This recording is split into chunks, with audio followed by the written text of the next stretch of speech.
My greatest Jewish lesson happened on a train when I was a little boy, and I learned it from someone who didn't even see me and never knew what he taught me. To put it in context, I need to begin with the start of our parasha. Many commentators ponder the fact that it seems to begin with slippage. See, God says, I set before you today a blessing and a curse.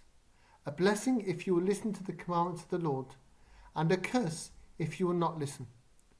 The word see is Re'eh, which is in the singular form, talking to one person.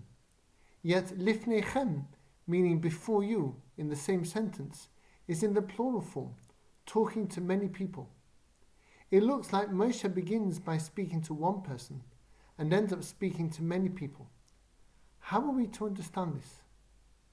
The Baal HaTurim gives something of an answer, referencing the Talmud in Eruvin, which describes Moshe teaching the Torah to Aaron, Aaron's sons, the elders, and then all the people.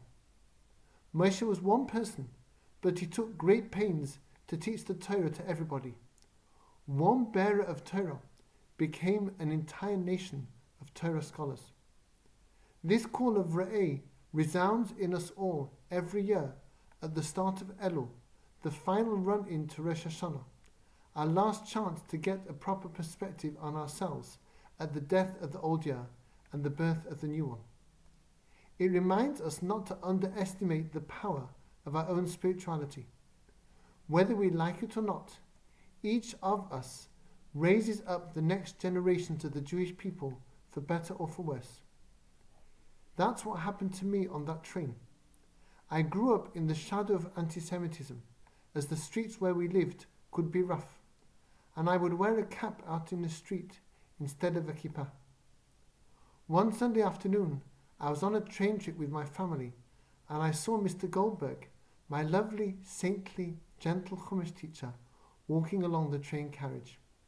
He didn't see me, as he wasn't looking in my direction, but I saw him, black coat, tzitzit hanging out on each side, long grey beard, big black kippah. He just didn't care what people thought of him or what they might try to do to him. He was so proud of his heritage and was ready to walk everywhere in a blaze of Jewish passion. I don't know what he was thinking as he walked along that carriage, but here's one little Jewish boy whose life he changed forever. The same is true for us all. We don't follow Torah in isolation. Anyone who takes up the awesome mantle of Jewish nobility by reading the Torah, saying a word from a siddur, or performing a mitzvah, automatically becomes a teacher, raising pupils among those they walk with. It is an amazing opportunity, but also an awesome responsibility. If we get it wrong, if we are snappy or lazy or careless, we might teach that Judaism is not that important, or that it is a burden or worse.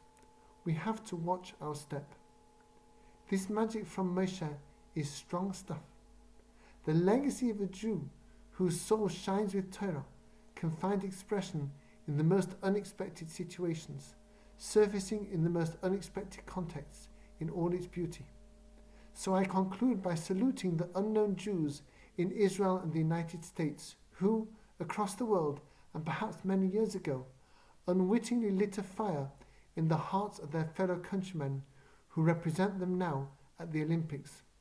Last Friday night, a brief and beautiful gathering occurred in the Tokyo Olympic Village.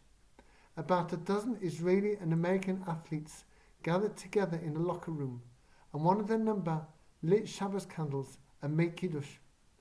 They must have had so many other things on their minds, but they took the time out to reconnect with their heritage, even in an environment whose values were so indifferent to Torah. Somebody somewhere, long ago, heard the call, Re'eh, see, hold the Jewish vision in your heart. And they translated that vision into Lifnechem, before all of you, lighting a spark in each of those precious Jewish hearts, sparks that sprang to life in response to God's Shabbos invitation in Tokyo. This is the thought with which we usher in the month of Elul and the new year. God's call to us is both a responsibility and an opportunity. Let us hear it well.